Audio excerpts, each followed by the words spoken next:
दोस्तों, अगर आपको अपनी जिंदगी में कोई दुख हो, कोई परेशानी हो या आप किसी ऐसे रास्ते में फंस गए हों जिसके दो मार्ग हों और आपको समझ न आ रहा हो कि कौन सा रास्ता चुनना चाहिए, तो आज का यह वीडियो आप लोगों के लिए खास होने वाला है। हमारे जीवन में अक्सर ऐसे क्षण आते हैं जब हम दुविधा में होते हैं और सही समय पर सही निर्णय नहीं ले पाते।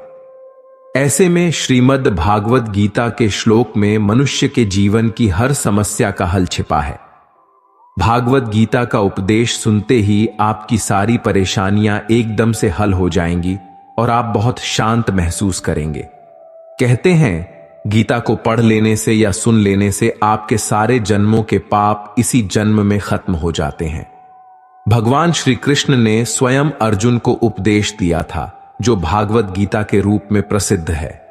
भले ही यह ग्रंथ पुराना है, लेकिन आज के दौर में भी यह आपकी सारी परेशानियों का हल आपको दे सकता है। भागवत गीता आपको एक जीने का ऐसा ढंग सिखाती है जो भरोसे और त्याग पर निर्भर करता है। जब तक आपको किसी चीज पर भरोसा नहीं है, आप उसे हासिल नहीं कर सकते, और जब तक आप त्याग नहीं करेंगे, आपको कुछ हासिल नहीं होगा। भरोसे और त्याग से ही सब कुछ हासिल किया जा सकता है। दोस्तों, आज के इस वीडियो में हम आपको भागवत गीता के 20 ऐसे उपदेशों के बारे में बताएंगे जो सरल भाषा में दिए गए हैं। इन्हें आप ध्यान से जरूर सुनिएगा और अपने दोस्तों के साथ जरूर शेयर कीजिएगा। गीता का पहला उपदेश है मन पर नियंत्रण। भगवान श्री कृष्ण के इस उपदेश में मन को नियंत्रित करने के बारे में बताया गया है, क्योंकि मन चंचल है, किंतु यह हमारे अधीन है और हमारी अनोखी शक्ति है, जिसके सही उपयोग से हम किसी भी बाधा को पार कर सकते हैं। आपका दिमाग आपके जीवन में अच्छाई के निर्माण के लिए सबसे महत्वपूर्ण है, लेकिन अगर इसका सही उपयोग नहीं किया जाए तो यह आपके जीवन का सबसे विनाशकारी बल भी हो सकता है। आपका मन, विशेष रूप से आपके विचार, आपके जीवन को प्रभावित करते हैं, और इसलिए जीवन को सही तरह से जीने के लिए हमारा मन पर पूरा प्रभाव होना चाहिए और इसे हमारे अनुकूल ही कार्य करना चाहिए। भागवत गीता में भगवान श्री कृष्ण कहते हैं, मन का बेचैन होना उसका स्वभाव है। हमारे मन को लगता है कि अगर वह अलग अलग बातों के बारे में सोचता रहेगा तो हमें आने वाली हर मुश्किल और मुसीबत से बचा लेगा, पर ऐसा होता नहीं है। हम अपने जीवन का काफी अधिक समय सोच विचार करके परेशान होने में निकाल देते हैं। क्या आप कौवे को कह सकते हैं कि कौ कौ की आवाज ना करें? या फिर क्या आप किसी मेंढक को कह सकते हैं कि वह पानी देखते ही छलांग न लगाए? हमारे मन का भी कुछ ऐसा ही हाल है। जीवन में कुछ भी हो, अच्छा या बुरा, हमारा मन उस पर कौ कौ करने लगता है। कौ कौ से मेरा मतलब है चिंता करना, व्याकुल होना। कोई बुरी बात होती भी नहीं है, लेकिन मन परेशानी की ऊंची ऊंची लपटें लेने लगता है। कभी कभी तो मुझे ऐसा लगता है कि हम में से कई लोग सिर्फ परेशान होने के लिए ही जीते हैं। सारी परेशानी, पीड़ा और दुविधा अक्सर हमारे मन की बनाई हुई कहानियां होती हैं। इस बात को ध्यान रखें कि आपकी परेशानी सिर्फ आपके मन की एक स्थिति है। इससे छुटकारा पाने के लिए मन को शांत रखते हुए सही उपायों पर काम करना भी आपको ही करना होगा। अगर आप चाहते हैं कि आपका मन शांत हो, तो इसे मैं एक कहानी के माध्यम से समझाता हूं। एक सेठ के पास बहुत धन संपत्ति थी, किंतु फिर भी उसके मन को शांति नहीं थी। एक दिन किसी व्यक्ति ने बताया कि किसी नगर में एक साधु रहते हैं। वह लोगों को ऐसी सिद्धि देते हैं जिससे मनचाही वस्तु प्राप्त हो जाती है।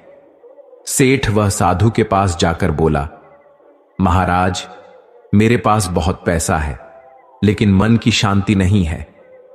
साधु ने कहा, बेटा, जैसा मैं करूं उसे चुपचाप देखते रहना, इससे तुम्हारे मन में शांति करने की युक्ति मिल जाएगी। अगले दिन साधु ने सेठ को कड़ी धूप में बिठाए रखा और स्वयं कुटिया में चले गए। सेठ गर्मी से बेहाल हो गया मगर चुप रहा। दूसरे दिन साधु ने उसे कुछ भी खाने पीने को नहीं दिया और स्वयं तरह तरह के पकवान खाता रहा। सेठ इस दिन भी चुप रहा। तीसरे दिन जब सेठ गुस्से में वहां से जाने लगा तो साधु बोले, क्यों, क्या हुआ? इस बात पर सेठ बोला, महाराज, मैं यहां बड़ी आशा लेकर आया था, किंतु मुझे यहां निराशा ही मिली। इस बात के उत्तर में साधु ने कहा, मैंने तो तुम्हें शांति की युक्ति बता दी। पहले दिन जब मैंने तुम्हें धूप में बैठने के लिए कहा और मैं स्वयं कुटिया में बैठा, तो मैंने तुम्हें बताया कि मेरी छाया तुम्हारे काम नहीं आएगी। मैंने तुम्हें भूखा रखा और खुद भरपेट खाया। इससे मैंने तुम्हें समझाया कि मेरी साधना से तुम्हें सिद्धि नहीं मिलेगी। उसी तरह शांति भी तुम्हें अपनी मेहनत और पुरुषार्थ से ही मिलेगी। मैं तुम्हारे मन को शांत नहीं कर सकता, इसके लिए तुम्हें खुद ही मन की शांति प्रदान करने वाले काम करने होंगे। यह सुनकर सेठ की आंखें खुल गईं और वह साधु से आशीर्वाद लेकर अपने घर चला गया। दोस्तों, मन को शांत करने के लिए आपको क्रोध और बुरी बातों से बचना होगा। जब तक मन में क्रोध और बुरी बातें चलती रहेंगी, तब तक उसमें प्रेम और शांति प्रवेश नहीं कर सकती। भागवत गीता का दूसरा उपदेश है देखने का नजरिया।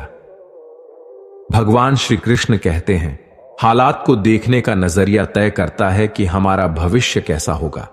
जो लोग नकारात्मक सोचते हैं, उनके जीवन में कई तरह की परेशानियां बढ़ने लगती हैं। जिस तरह हम लोगों की सोच एक जैसी नहीं हो सकती, उसी तरह चीजों को देखने और उन्हें समझने का हमारा नजरिया भी एक जैसा नहीं हो सकता। कोई इंसान ऐसा होता है जो हमेशा अच्छी चीजें सोचता है, तो कोई ऐसा होता है जिसके दिमाग में हमेशा बुरे विचार ही आते हैं। उसी तरह कोई व्यक्ति ऐसा होता है जिसमें कुछ ना कुछ अच्छाई जरूर होती है, लेकिन कोई ऐसा भी होता है जो हर चीज में कमियां ही निकालता है। दोनों ही स्थितियों में दो अलग अलग तरह के सोच रखने वाले व्यक्तियों को लगता है कि वे सही हैं। सही सोचने वाले को लगता है कि उसकी सोच सही है और गलत सोचने वाले को भी ऐसा ही लगता है। लेकिन कहीं ना कहीं दोनों में से केवल एक व्यक्ति ही सही होता है। मैं आपको एक छोटी सी कहानी के माध्यम से समझाता हूं कि हमारा लोगों और जिंदगी के प्रति नजरिया कैसा होना चाहिए। पुराने समय में एक शराबी व्यक्ति के दो बेटे थे। उसकी पत्नी की मृत्यु हो चुकी थी। जब बच्चे थोड़े बड़े हुए तो वे भी पिता की नशे की लत से परेशान रहते थे। एक दिन पिता की भी मृत्यु हो गई। जब दोनों लड़के जवान हुए तो बड़ा भाई शराबी बन गया, लेकिन छोटा भाई पढ़ लिख कर समाज का सम्मानित व्यक्ति बन गया था। दोनों भाइयों को देखकर लोग आश्चर्य करते थे कि एक भाई बेकार है, शराब पीते रहता है, लेकिन दूसरा भाई इतना समझदार और सफल इंसान कैसे बन गया। एक दिन कुछ लोगों ने बड़े भाई से पूछा, तुम दिन भर शराब पीते हो, लोगों से बिना वजह झगड़ा करते हो, इसकी वजह क्या है? तुम ऐसे किस वजह से बन गए? शराबी व्यक्ति ने उत्तर दिया, आज मैं जो कुछ भी हूं उसके जिम्मेदार मेरे पिता हैं। वह हमेशा शराब पीते थे, घर में झगड़े करते थे। उन्हें देखकर मैं भी उनके जैसा ही हो गया। फिर वो लोग छोटे भाई के पास पहुंचे। उन्होंने पूछा, तुम्हारा बड़ा भाई तो शराबी है, वह कुछ काम भी नहीं करता, लेकिन तुम एक सफल और प्रसिद्ध इंसान बन गए हो, इसकी वजह क्या है? सफल व्यक्ति ने कहा, मैं आज जिस मुकाम पर हूं उसकी वजह मेरे पिता हैं। ये बातें सुनकर लोगों को बहुत हैरानी हुई। दोनों लड़कों के अच्छे बुरे हालात के लिए इनके पिता जिम्मेदार कैसे हो सकते हैं? लोगों ने छोटे भाई से यह प्रश्न पूछा।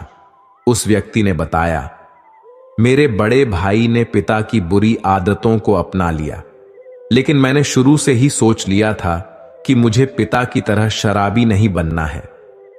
मैं ऐसा काम नहीं करूंगा जिससे दूसरों को तकलीफ हो। इसलिए मैंने खूब पढ़ाई की और आज मैं एक सफल व्यक्ति हूं। दोस्तों, हमें परिस्थितियों को सकारात्मक सोच के साथ देखना चाहिए। अगर हम अच्छा सोचेंगे तो अच्छा ही होगा।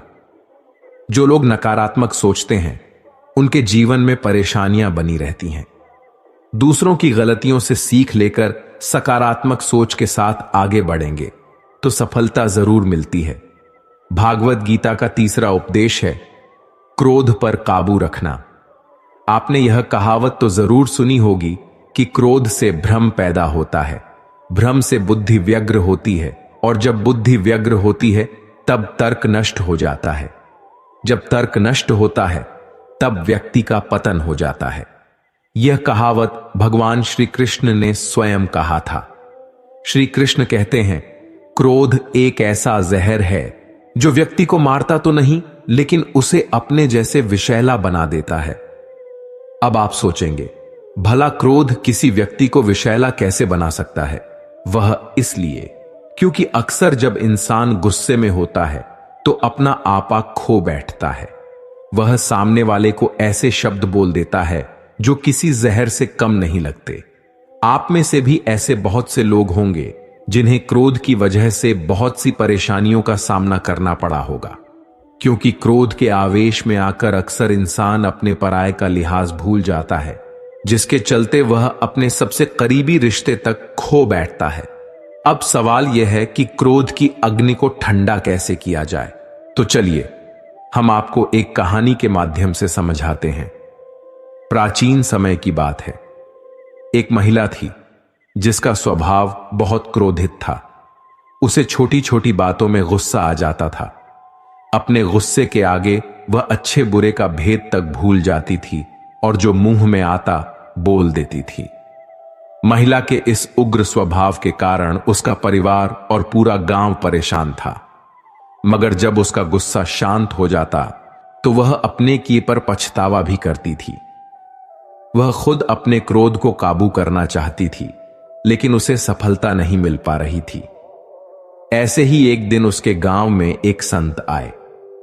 महिला भी संत से मिलने पहुंची और उन्हें अपनी परेशानी बताई और कहा, मैं अपना स्वभाव नहीं सुधार पा रही हूं, कृपया कोई ऐसा उपाय बताएं जिससे मेरा स्वभाव हमेशा के लिए शांत हो जाए।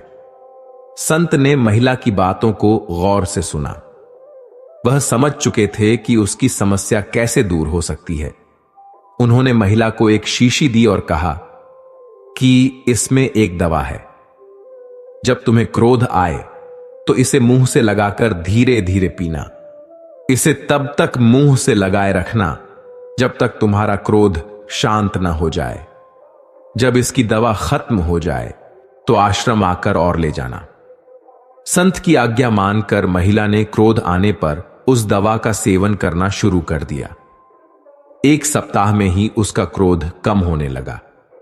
इससे खुश होकर वह आश्रम में संत से मिलने पहुंची और उन्हें बताया कि आपकी दवा चमत्कारी है, मेरा क्रोध कम हो गया है। तब संत ने उसे बताया कि असल में यह शीशी में कोई दवाई नहीं है, बल्कि सामान्य पानी है। क्रोध के समय तुम्हारे वचन को बंद करना था, तुम्हें मौन रखना था, इसलिए मैंने तुम्हें यह शीशी दी। शीशी मुंह पर लगी होने की वजह से तुम क्रोध के समय कुछ बोल नहीं पाए। इससे सामने वाले लोग तुम्हारी बातों से बच गए, तुम्हारे चुप रहने से बात बिगड़ने से बच गई। इसलिए दोस्तों, जब भी आपको गुस्सा आए तो कुछ समय के लिए आप शांत हो जाइए और मौन होने का प्रयास करें। इससे आपका क्रोध शांत हो जाएगा। भागवत गीता का चौथा उपदेश है खुद का आकलन। भागवत गीता में भगवान श्री कृष्ण कहते हैं कि जिंदगी में सफल होने के लिए पहला काम खुद को पहचानना होता है। अर्थात सफलता की पहली सीढ़ी है खुद को पहचानना। खुद को पहचानकर आप जीवन में अवश्य सफल हो सकते हैं। खुद को पहचानने का मतलब यदि संक्षेप में कहूं तो यह है कि आपके और आपके लक्ष्य के बीच में जो बाधाएं, परेशानियां, रुकावटें, निराशा और असफलता आती हैं, उन पर विजय प्राप्त करने के लिए खुद को पहचानना आवश्यक होता है। हमें खुद को पहचानने के लिए हमें सबसे पहले अपने आप से बातें करनी होंगी।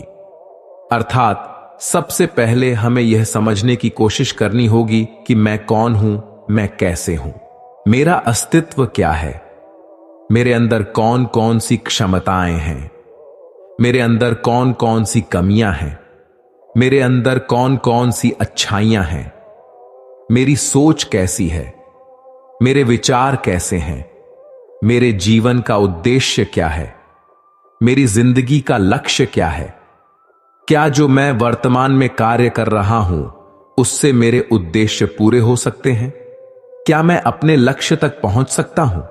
यदि मेरे इस कार्य से मेरे उद्देश्य पूरे नहीं हो रहे और मैं अपने लक्ष्य तक नहीं पहुंच पा रहा हूं, तो मुझसे ऐसी क्या गलती हुई जो मैं अपने ही उद्देश्य की पूर्ति करने और लक्ष्य तक पहुंचने में बाधक बन गया।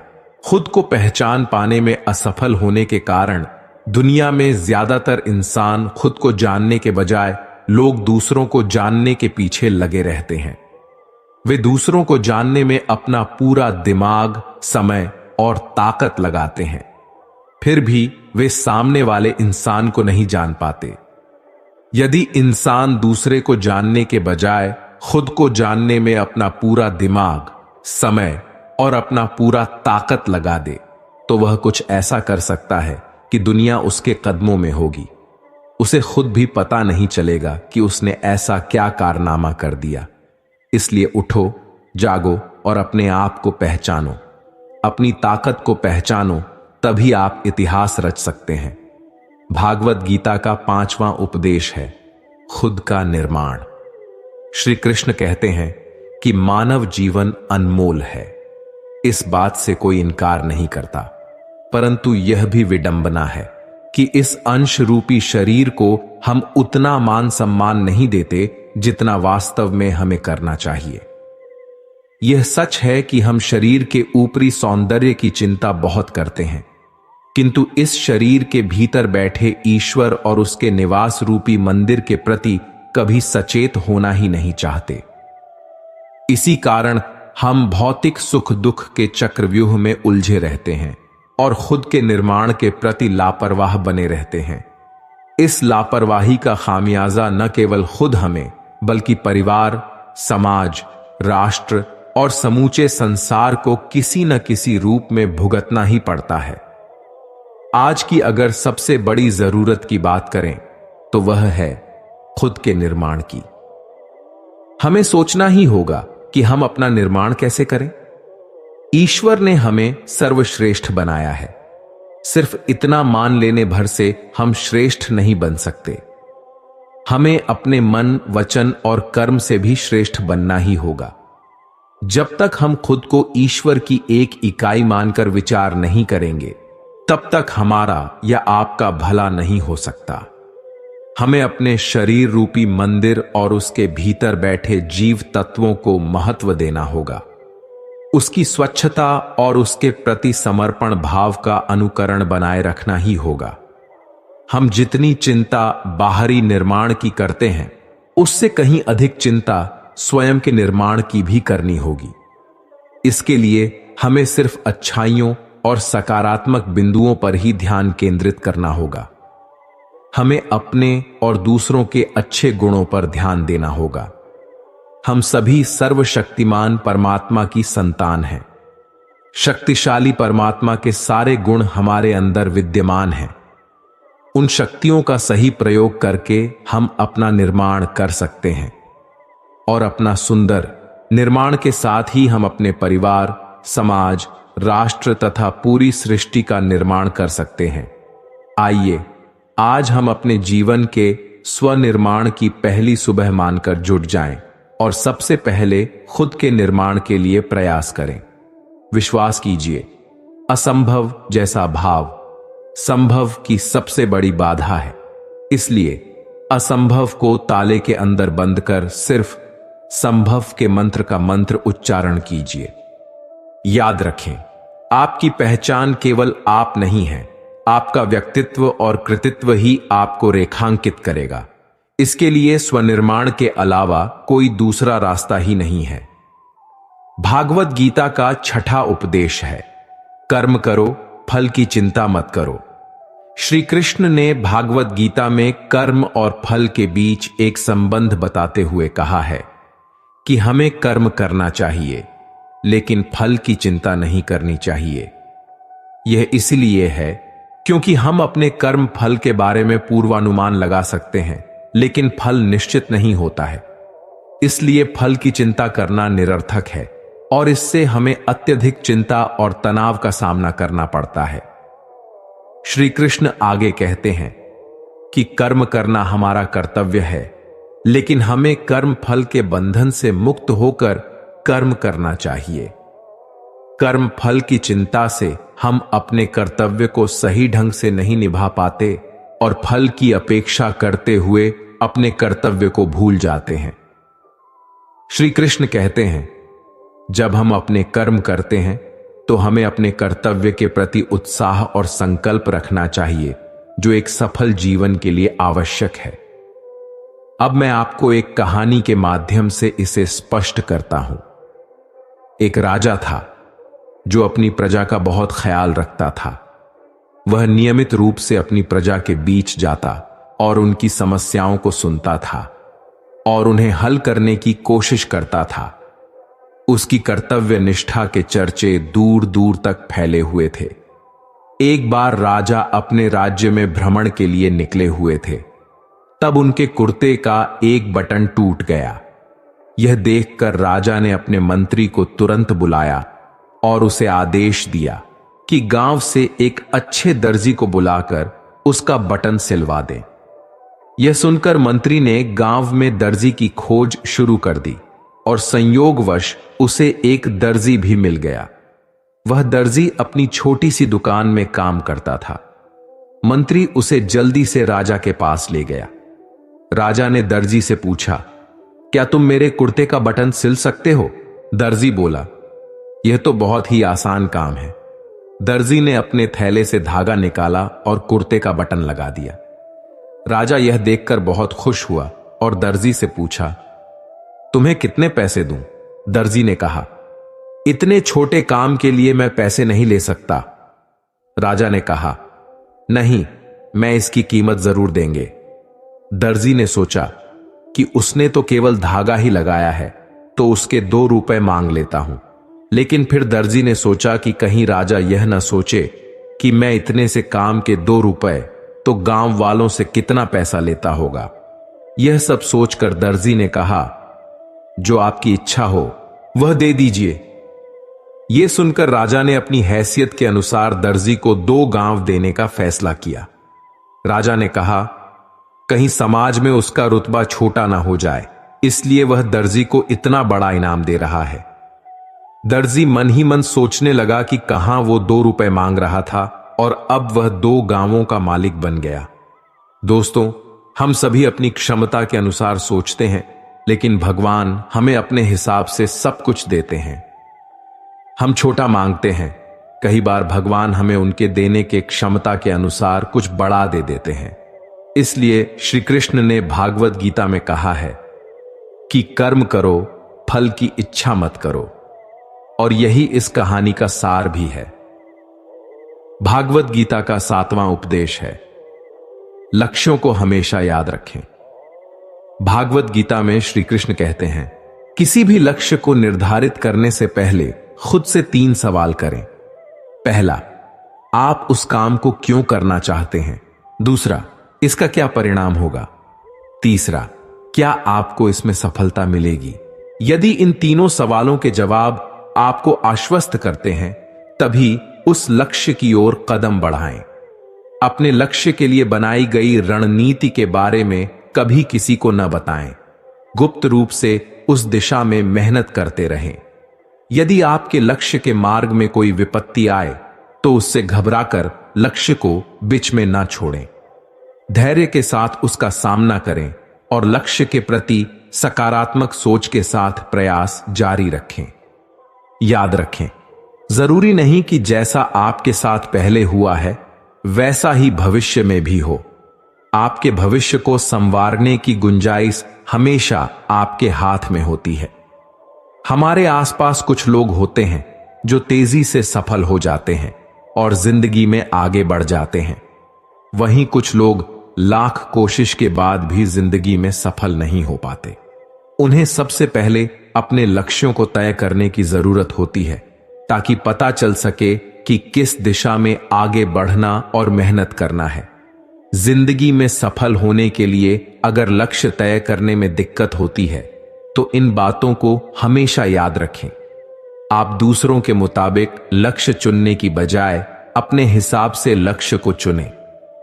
जब आप काम को अपने तरीके से हैंडल करने की कोशिश करेंगे तो लक्ष्य निर्धारित करना आसान हो जाएगा। सपने देखना अच्छी बात है, लेकिन अगर सपनों को हकीकत में पूरा करना चाहते हैं तो मन से समझने की कोशिश करें कि आप क्या चाहते हैं। लक्ष्य निर्धारित करने के लिए उन्हें पूरा करने के लिए यह समझें कि उन्हें पूरा करने के लिए कितनी ऊर्जा चाहिए। उस हिसाब से लक्ष्य तय करें और आगे बढ़ें। बड़ा लक्ष्य तय करने से अच्छा है कि हमेशा छोटे लक्ष्य बनाएं। मैं आपको इसे एक कहानी के माध्यम से समझाता हूं। एक गधा था। उसका लक्ष्य था कि वह अपनी जिंदगी में कुछ बड़ा करे। वह गधा कुछ ऐसा करना चाहता था जिससे मरने के बाद भी लोग उसे याद करें और उसका नाम लें। लेकिन वह एक मालिक के अधीन काम करता था। उस मालिक का भी लक्ष्य था कि वह अपने क्षेत्र का सबसे बड़ा व्यापारी बने। अपने लक्ष्य को पूरा करने के लिए मालिक दिन रात काम करता और गधे पर बहुत भारी सामान लादा करता था ताकि उसे ज्यादा मुनाफा हो सके। गधे को हमेशा डर रहता था कि कहीं वह अपने काम में असफल ना हो जाए और उसे खाने के लाले न पड़ जाएं। इस डर की वजह से गधा अपने मालिक को छोड़ नहीं पाता था और अपनी पूरी जिंदगी अपने मालिक के लक्ष्य को पूरा करने में लगा देता है। जब गधा बूढ़ा हो जाता है तब उसका मालिक उसे जंगल में मरने के लिए छोड़ देता है। जब वह गधा मरने वाला होता है तो अपनी जिंदगी के बारे में सोचकर मन ही मन पछताता है। वह सोचता कि क्या होता अगर मैंने एक बार प्रयास किया होता, शायद मेरी जिंदगी कुछ और हो सकती थी। अगर मैंने हिम्मत दिखाई होती तो आज मैं कहीं और होता। अंत में गधा मर जाता है। आजकल की जिंदगी में भी कई लोग इस गधे की तरह ही हैं। वे अपने लक्ष्य पर काम करने के बजाय अपना पूरा समय और ऊर्जा दूसरों के लक्ष्य को पूरा करने में लगा देते हैं। वे अपनी काबिलियत के बावजूद संतुष्ट हो जाते हैं। जब तक हम खुद के बारे में नहीं सोचते और खुद के लक्ष्य पर काम करना शुरू नहीं करते, तब तक हम अपनी जिंदगी अपने हिसाब से नहीं जी पाते। इसलिए हमें जितना हो सके उतनी जल्दी अपने लक्ष्य पर काम करना चाहिए। अंत में अगर इस गधे की तरह पछताना नहीं चाहते तो अपने लक्ष्य के बारे में सोचें और उसी में आगे बढ़ें। एक बार हिम्मत करके जब हम अपनी जिंदगी अपने हिसाब से जीने लगते हैं और अपने लक्ष्य को पूरा करने के बारे में सोचते हैं तो ऐसी कोई गारंटी तो नहीं कि हम अपने लक्ष्य को 100% पूरा कर पाएंगे, लेकिन यह अफसोस नहीं रहेगा कि हमने कुछ किया ही नहीं। इसलिए अपनी काबिलियत को पहचानें और अपने लक्ष्य को पूरा करें। भागवत गीता का 8वां उपदेश है, वर्तमान में जीना सीखो। भागवत गीता में कहा गया है कि अतीत का भय और भविष्य की चिंता व्यक्ति को इतना परेशान कर देती है कि वह चैन से जी नहीं पाता। कभी कभी तो वह अपना मानसिक संतुलन तक खो बैठता है। हमें यह नहीं भूलना चाहिए कि अपराध और चिंता मनुष्य की प्राकृतिक भावनाएं हैं, लेकिन इनसे ग्रस्त हो जाना अथवा सोच लेना कि इनसे छुटकारा मिलना बहुत मुश्किल है, यह ठीक नहीं है। इसी सोच का परिणाम और प्रभाव व्यक्ति के मन मस्तिष्क को अस्थिर बनाए रखता है। इसके लिए मनुष्य को अपनी सोच की सीमा का विस्तार करना चाहिए। अतीत में मत डुबो। इस समय हमारे पास केवल वर्तमान क्षण है। हम अतीत को जी नहीं सकते या बदल नहीं सकते और भविष्य काल्पनिक है। वर्तमान क्षण ही हमारी जननी है। हमें अपने वर्तमान क्षण को नया आकार देना चाहिए और अपना भविष्य बनाना चाहिए। हमारा समय सीमित है। इसे अतीत के बारे में सोचने या भविष्य की चिंता में बर्बाद न करें। एक योजना बनाएं, उस पर अमल करें और बेहतर कल के लिए अपने आज का पूरा उपयोग करें। आप आज जो करते हैं वही आपका कल निर्धारित करता है। वर्तमान क्षण में जीना सीखना सफलता और खुशी की कुंजी है। आज काम शुरू करने का सबसे अच्छा दिन है, क्योंकि आज हमारे पास जो कुछ भी है वह सब काल्पनिक है। हमारा अतीत हमें सर्वोत्तम सबक सिखाता है, बस उससे सीखें और आगे बढ़ते रहें और अपने आज को बेहतर, आनंदमय और पूर्ण बनाने का प्रयास करें। भागवत गीता का नवा उपदेश है, खुद पर विश्वास रखें। श्री कृष्ण कहते हैं, जब तक आप खुद पर विश्वास नहीं करते तब तक दूसरों को भी आप पर विश्वास नहीं होगा। जीवन में सफलता पाने के लिए आपको अपने सपनों का पीछा करना चाहिए। अपने सपनों के लिए काम करें और उन्हें हासिल करने के लिए हमेशा तत्पर रहें। आप जितनी मेहनत करेंगे उतनी ही जल्दी आपके सपने पूरे होंगे। अगर आप खुद पर विश्वास करते हैं तो दुनिया में कुछ भी असंभव नहीं होता। जब तक आप खुद पर विश्वास नहीं करेंगे तब तक आप अपने सपनों को पूरा नहीं कर पाएंगे। खुद पर विश्वास करना आपकी जिंदगी में बदलाव ला सकता है। आप कुछ भी कर सकते हैं। आपको खुद पर विश्वास करना होगा और फिर देखिए आप कैसे जीवन में सफल होते हैं। अगर किसी को खुद पर भरोसा हो तो कोई भी कठिन काम आसानी से पूरा किया जा सकता है। रामायण में ऐसा ही एक प्रसंग है, जब वानर सेना माता सीता की खोजबीन करते हुए जब समुद्र तट पर पहुंची तो विशाल समुद्र को पार कर लंका जाना कठिन प्रतीत होने लगा। तब अंगद ने कहा, मैं समंदर के उस पार लंका तो जा सकता हूं, पर वापस लौटकर आ पाऊंगा, इस पर मुझे संदेह है। अंगद को अपनी क्षमता और योग्यता पर भरोसा नहीं था। तब जामवंत ने हनुमान को उनकी क्षमता और शक्ति की याद दिलाई और कहा, क्या आप लंका जाकर सीता जी का पता लगा सकते हैं? हनुमान ने पूरे आत्मविश्वास के साथ हामी भरी और कहा कि मैं अभी जाता हूं और रावण सहित सभी राक्षसों का संहार करके माता सीता को वापस लेकर आता हूं। तब जावंत जी ने कहा कि रावण और अन्य राक्षसों का संहार भगवान राम स्वयं करेंगे। आप तो माता सीता का पता लगा कर आए। तभी हनुमान जी ने एक ही छलांग में समुद्र पार कर जाते हैं। रास्ते में सुरस्सा और सहिंका ने उन्हें रोकने की कोशिश भी की, मगर उनका आत्मविश्वास जरा भी कम नहीं हुआ और वह लंका पहुंचे। वहां कई राक्षसों का संहार किया और अशोक वाटिका में सीता जी को देखा, फिर लौट आए।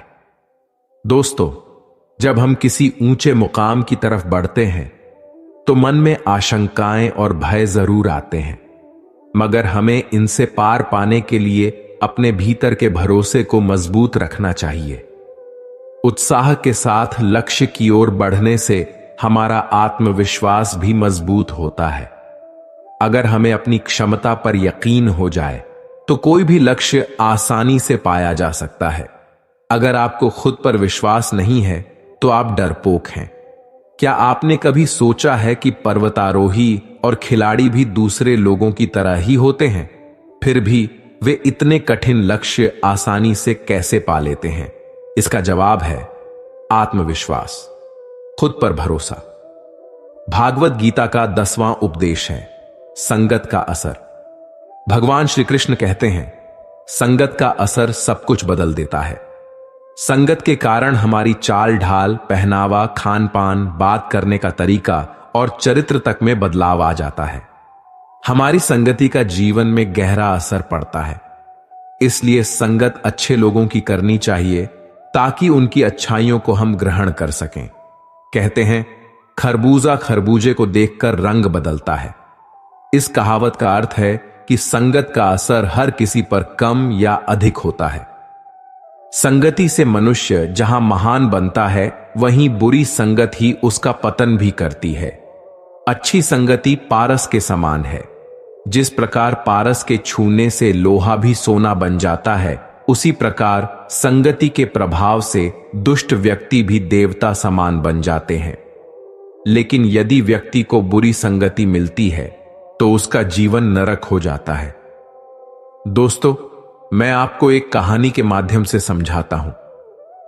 एक गुरु अपने शिष्यों के साथ एक बगीचे में घूम रहे थे। रास्ते में वो अपने शिष्यों को अच्छी संगत में रहने के विषय में बता रहे थे, लेकिन शिष्य उस बात को समझ ही नहीं पा रहे थे। तभी गुरुजी ने पूरे बगीचे में नजर घुमाई और उन्होंने फूलों से भरा एक गुलाब का पौधा देखा।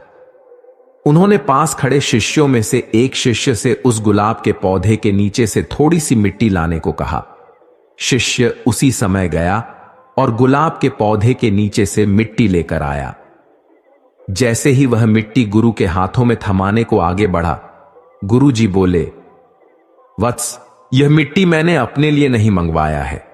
सभी शिष्य गुरु की तरफ देखने लगे। तभी गुरुजी ने फिर से बोलना शुरू किया, इस मिट्टी को सूंघ कर देखो। गुरु का आदेश मानते हुए शिष्य ने मिट्टी को अपनी नाक से लगाया और बोला, गुरुजी, इसमें तो गुलाब की बड़ी अच्छी खुशबू आ रही है। तब संत जी बोले, बच्चों, जानते हो इस मिट्टी में इतना सुंदर खुशबू क्यों आ रही है? क्योंकि इस मिट्टी पर गुलाब के फूल टूट टूट कर गिरते रहते हैं। धीरे धीरे ये उसी मिट्टी के साथ घुल मिल जाते हैं, तभी मिट्टी में भी गुलाब की खुशबू आने लगती है। ऐसा ही हमारे जीवन में होता है। जब हम अच्छे लोगों के साथ रहते हैं तो उनकी अच्छी बातें हमारे अंदर आने लगती हैं। जैसे गुलाब के पंखुड़ियों के पास रहने के कारण उस मिट्टी में से गुलाब की खुशबू आने लगी है। उसी प्रकार जो व्यक्ति जैसे व्यक्ति के साथ रहता है, उसमें वैसे ही गुण दोष आ जाते हैं।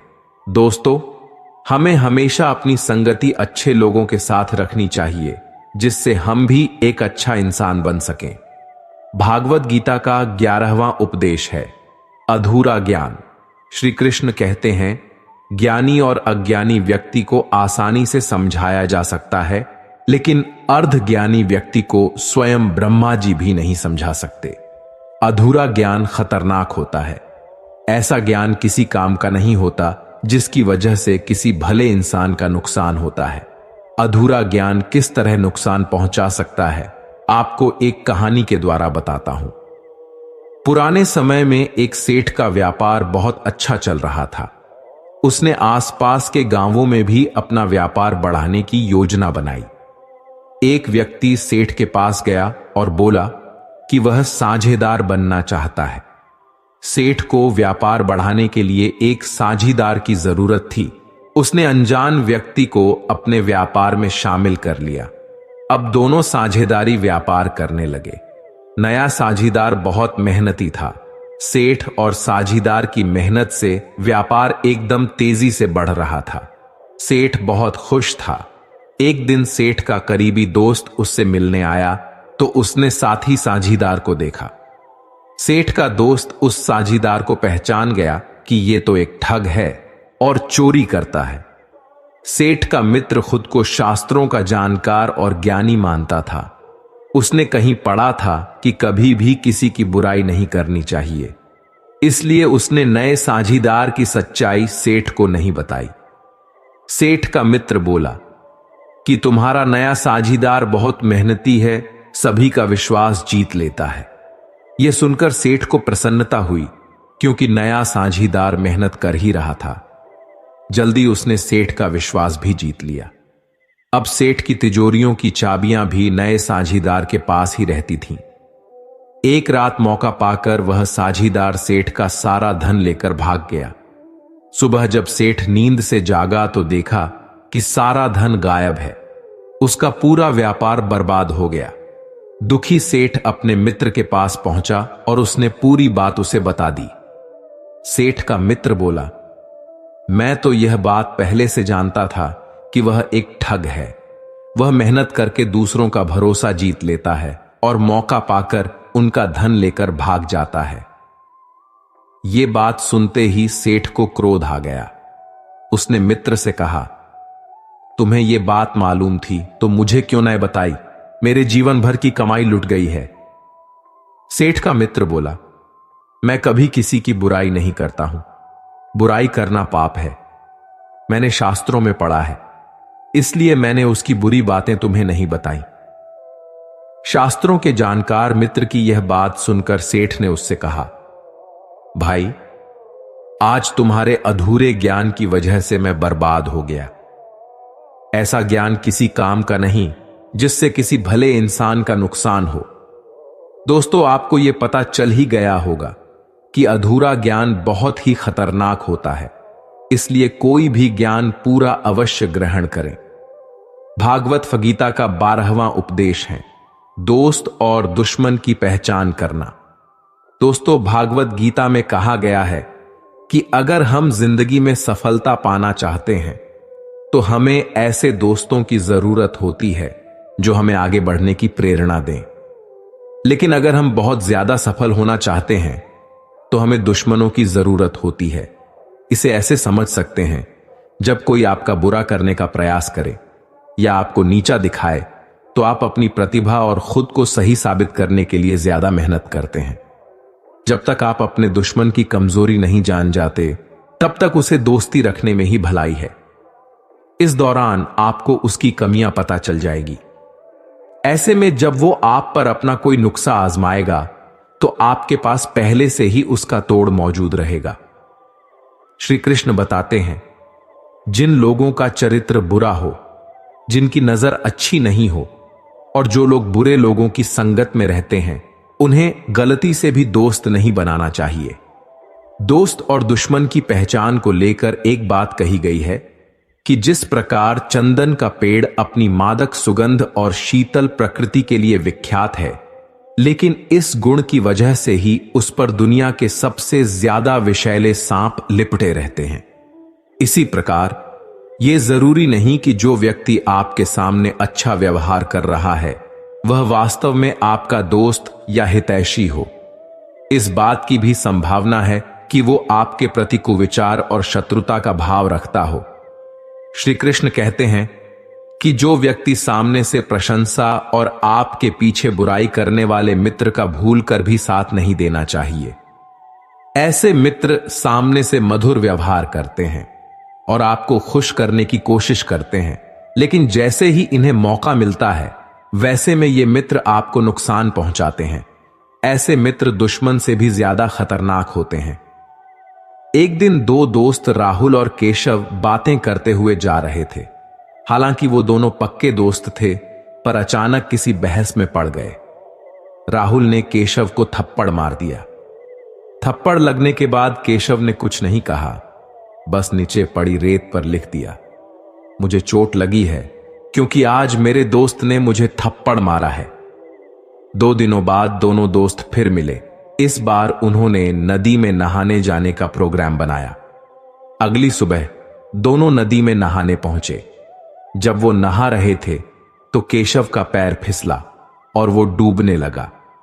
जब राहुल ने उसे डूबता देखा तो झट से उसे बचाने के प्रयास में लग गया और उसे बचा लिया।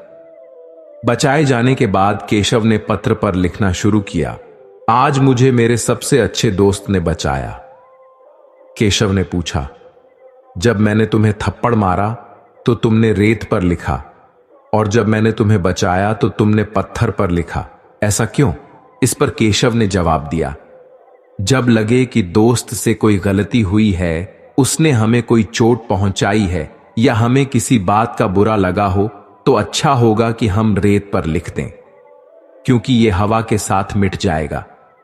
लेकिन जब आपका दोस्त आपके साथ कुछ अच्छा करे तो हमेशा पत्थर पर लिखें ताकि इसे हमेशा याद रखा जा सके। दोस्तों, जहां दोस्ती होती है, प्यार होता है, वहां थोड़ी बहुत बहस और लड़ाई भी होती है। यदि उस बात को हम अपने दिल पर लगा लें तो फिर दोस्ती या कोई भी रिश्ता कैसे चल पाएगा। एक दोस्त आपसे लड़ भी सकता है, आपके लिए लड़ भी सकता है। एक तरह आप उसकी गलती को नजरअंदाज करें और दूसरी तरफ उसकी अच्छाई को हमेशा याद भी रखें। भागवत गीता का 13वां उपदेश है, हमेशा हमें अपने धर्म के अनुसार काम करना चाहिए। यदि कोई बच्चा विद्यार्थी है तो उसे पढ़ाई में ही ध्यान लगाना चाहिए। सैनिक को अपने देश की रक्षा, राजा को अपने प्रजा की रक्षा, माता पिता को अपने संतानों को प्रेम, बच्चों को अपने बूढ़े मां बाप की सेवा तथा शासक को शासन करना चाहिए। दोस्तों, ये कहना चाहते हैं कि हर व्यक्ति अपने कर्म यानी अपनी ड्यूटी को सही रूप से करेगा तो तो इस समाज में हमेशा संतुलन बना रहेगा। फिर कभी भी किसी को किसी से परेशानी नहीं होगी। भागवत गीता का 14वां उपदेश है अहंकार और घमंड। श्री कृष्ण कहते हैं कि इस दुनिया में ज्यादातर लोग अपने अहंकार के कारण ही बर्बाद हो जाते हैं। वो विश्वास या भरोसे से ज्यादा अपने अहंकार को महत्व देते हैं। आदमी का अहम और वहम दोनों उसे सफलता की सीढ़ियां चढ़ने नहीं देता, क्योंकि एक अहंकारी आदमी की दुनिया उससे शुरू होती है और अंत भी उसी पे होती है। अक्सर मेरी मां मुझसे कहा करती हैं, जिंदगी में कितने भी बड़े मुकाम पर पहुंच जाओ, कितने भी बड़े आदमी क्यों ना बन जाओ, मेरी एक बात हमेशा याद रखना, बड़ी सफलताओं को अपने दिमाग में घर करने मत देना। कभी भी घमंड मत करना, क्योंकि घमंड का घर हमेशा खाली रहता है। घमंडी इंसान के पास कोई भी व्यक्ति रहना पसंद नहीं करता, क्योंकि एक अहंकारी व्यक्ति दूसरों को हमेशा नीचा दिखाने की कोशिश करता है। व्यक्ति को आम के फलों से लदे पेड़ की तरह होना चाहिए, जिसकी टहनी फलों से लदी और झुकी रहती है। जितने फल लगते जाते हैं वह उतना ही झुकता जाता है। बड़ी बड़ी सफलताएं मिलने का वास्तविक अर्थ वैसा ही है। हमें लदे हुए फलों की टहनियों की तरह विनम्रता से झुकना होगा। हम खुद पर गर्व कर सकते हैं, लेकिन घमंड नहीं। आप कड़ी मेहनत करते हैं और जब आप सफल होते हैं तब आपके अंदर एक विनम्र संतुष्टि की भावना पैदा होती है। इसे ही गौरव कहा जाता है। लेकिन जब आपकी सफलता आपके दिमाग पर चढ़ जाती है तब यह अहंकार का रूप ले लेती है। हम में से ज्यादातर लोगों को लगता है कि वो सब कुछ जानते हैं, उन्हें किसी से सीखने की जरूरत नहीं है। हां, यह हो सकता है कि आप बहुत कुछ जानते हो, लेकिन जिस दिन आप कहते हैं कि आप सब कुछ जानते हैं, उस दिन आप खुद को एक अहंकारी व्यक्ति कह सकते हैं। आप बहुत कुछ जानते हैं, लेकिन सब कुछ नहीं। अहंकारी व्यक्ति अपनी जिंदगी में ज्यादा लंबा सफर तय नहीं कर सकता, क्योंकि उसका नजरिया मैं सब कुछ जानता हूं वाला होता है। अहंकार को अपने दिमाग में घर करने मत दीजिए, नहीं तो आपने जितनी जल्दी सफलता की सीढ़ियां चढ़ी हैं, आपको वहीं से नीचे उतरने में देर नहीं लगेगी। भागवत गीता का 15वां उपदेश है बदलाव। श्री कृष्ण कहते हैं कि बदलाव ही जीवन का नाम है। किसी भी इंसान को कभी बदलाव से नहीं डरना चाहिए, क्योंकि बदलाव हमेशा एक परिवर्तन लेकर आते हैं और यह परिवर्तन हमेशा अच्छे के लिए ही होता है। अगर जीवन में बदलाव न हो तो हम वहीं रह जाएंगे जहां हम आज हैं। हम कभी भी आगे नहीं बढ़ पाएंगे।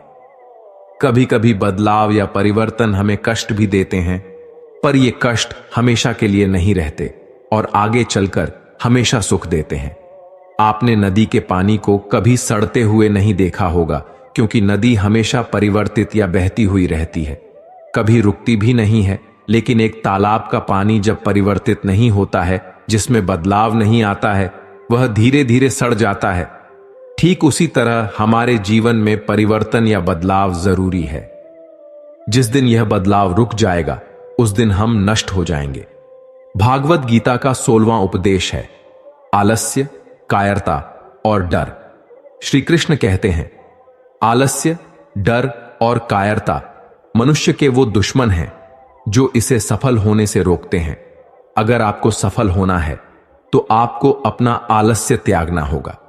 अगर आप आगे बढ़ना चाहते हैं तो आपको अपना डर छोड़ना होगा।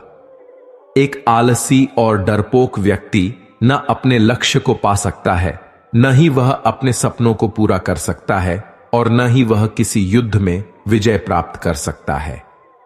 इसलिए अगर आप अपने लक्ष्य को पाना चाहते हैं, अपने सपनों को पूरा करना चाहते हैं, तो अपनी जिंदगी से आलस्य और डर को निकाल दीजिए, क्योंकि डर आपको वो सभी काम करने से रोकता है जो आप करना चाहते हैं, और आलस्य आपको वो काम करने ही नहीं देता जो आप करना चाहते हैं। भागवत गीता का 17वां उपदेश है आत्मा। भागवत गीता में श्री कृष्ण युद्ध के मैदान में कहते हैं, मनुष्य का शरीर विनाशी है, उसका कोई अस्तित्व नहीं। लेकिन मनुष्य का आत्मा अविनाशी है। आत्मा कभी नहीं मरता, यह सदा अमर रहती है। आत्मा को न तो कोई शस्त्र मार सकता है, न कोई अस्त्र मार सकता है। मनुष्य का शरीर मृत्यु के बाद 5 तत्वों में विलीन हो जाता है, लेकिन आत्मा दोबारा नए शरीर में जन्म लेती है।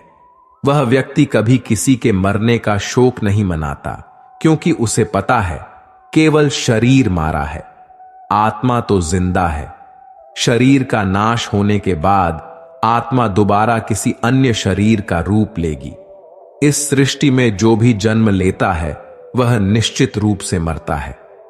यह सनातन सत्य है जिसे कोई टाल नहीं सकता।